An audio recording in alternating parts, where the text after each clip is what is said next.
Assalamualaikum warahmatullahi wabarakatuh. Selamat pagi siswa-siswi kelas 10 BDP 1 dan juga BDP 2. Sebelum kita memulai pembelajaran marketing hari ini, ada baiknya kita berdoa terlebih dahulu menurut kepercayaan dan juga agama masing-masing. Berdoa dipersilahkan. Berdoa selesai. Pada hari ini kita akan membahas tentang jenis-jenis pasar.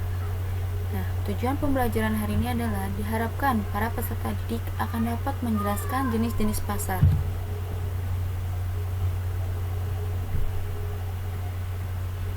Berhubung luasnya ruang lingkup pasar, maka pasar ini dibedakan menjadi 6 kriteria atau ukuran tertentu. Yang pertama berdasarkan kegiatannya, yang kedua berdasarkan fisiknya, yang ketiga berdasarkan waktunya, yang keempat berdasarkan barang yang diperjualbelikan, yang kelima berdasarkan luas kegiatannya, dan yang terakhir berdasarkan bentuk atau organisasi pasar. Oke, yang pertama yaitu berdasarkan kegiatannya. Di sini ada dua jenis pasar, yaitu pasar barang dan juga pasar tenaga kerja. Pasar barang adalah tempat terjadinya permintaan dan penawaran barang. Sedangkan pasar tenaga kerja adalah pasar yang intinya melakukan permintaan dan penawaran tenaga kerja. Jadi di pasar tenaga kerja ini ada pihak penyalurnya yang membantu para pencari kerja untuk mendaftarkan pekerjaannya di sana. Contohnya itu bisa kayak jasa penyalur tenaga kerja TKI ke luar negeri. Nah, contoh dari pasar barang yaitu ada pasar buah, pasar sayur, pasar elektronik, dan lain-lainnya. Dan pasar tenaga kerja contohnya adalah pasar bursa tenaga kerja. Yang kedua, berdasarkan fisiknya, yaitu ada pasar konkret atau nyata dan juga pasar abstrak atau tidak nyata. Pasar konkret ini adalah tempat bertemunya antara penjual dan pembeli lalu melaksanakan transaksi secara langsung, artinya mereka bertatap muka secara langsung. Contohnya ada pasar buah, pasar sayur, dan pasar tradisional.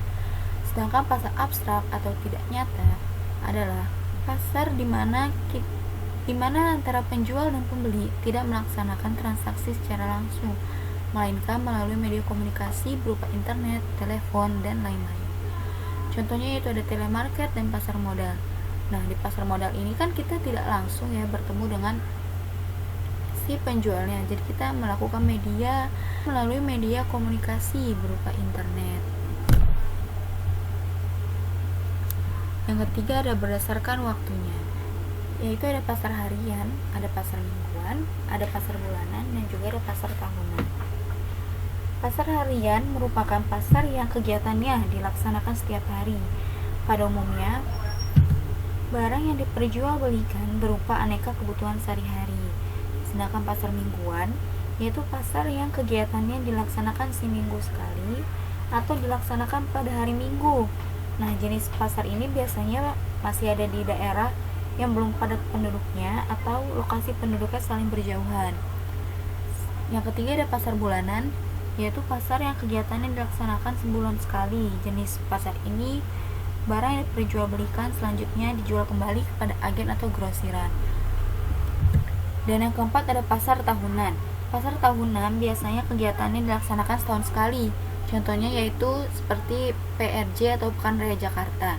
PRJ ini kan biasanya dilakukan atau dilaksanakan menjelang event Ultha Jakarta ya. Jadi dia termasuk dari pasar tahunan. Dan yang keempat ada pasar berdasarkan barang yang diperjualbelikan, yaitu ada pasar barang konsumsi dan juga pasar sumber daya produksi. Pasar barang konsumsi yaitu sebuah pasar yang memperjualbelikan berupa aneka macam barang untuk memenuhi kebutuhan manusia. Sedangkan pasar sumber daya produksi yaitu sebuah pasar yang memperjualbelikan berupa aneka macam faktor-faktor produksi. Jadi faktor produksi di sini yaitu bisa berupa tenaga kerja, tenaga ahli, mesin-mesin, dan juga tanah. Selanjutnya ada pasar berdasarkan luas kegiatannya. Nah, di sini ada pasar setempat, pasar daerah atau lokal, ada pasar nasional dan juga pasar internasional. Pasar setempat sebuah pasar di mana orang yang menjual dan membeli barang tersebut adalah penduduk setempat. Nah, sedangkan pasar daerah atau lokal, pasar yang berada di setiap daerah, di mana barang yang diperjualbelikan sangat diperlukan oleh penduduk daerah tersebut. Misalnya pasar gede yang berada di Solo. Dan yang ketiga ada pasar nasional. Pasar nasional ini kegiatan transaksinya yaitu jual belinya itu masih berada dalam satu negara. Contohnya adalah pasar Senen. Dan yang terakhir ada pasar internasional. Pasar internasional ini kegiatan transaksi jual belinya digunakan untuk keperluan masyarakat internasional. Contohnya pasar kopi di Santos di Santos, Brazil. Dan yang terakhir, pasar berdasarkan bentuk atau organisasi pasar, yaitu ada pasar persaingan sempurna dan pasar persaingan tidak sempurna. Pasar persaingan sempurna merupakan sebuah pasar yang di dalamnya banyak terdapat pihak penjual dan juga pembelinya. Akibatnya, harga tidak bisa ditentukan oleh penjual atau pembeli.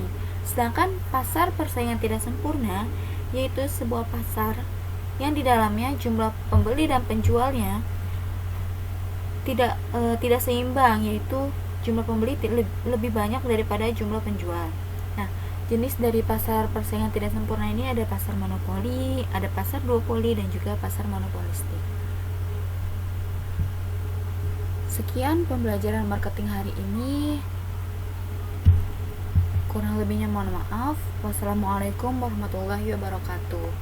Untuk tugas hari ini, Ibu akan mempostingnya di Google Classroom, dan untuk kalian yang belum join, segera join ya ke Classroom-nya, dan jangan lupa mengerjakan tugasnya, dilihat deadline pengumpulannya. Terima kasih.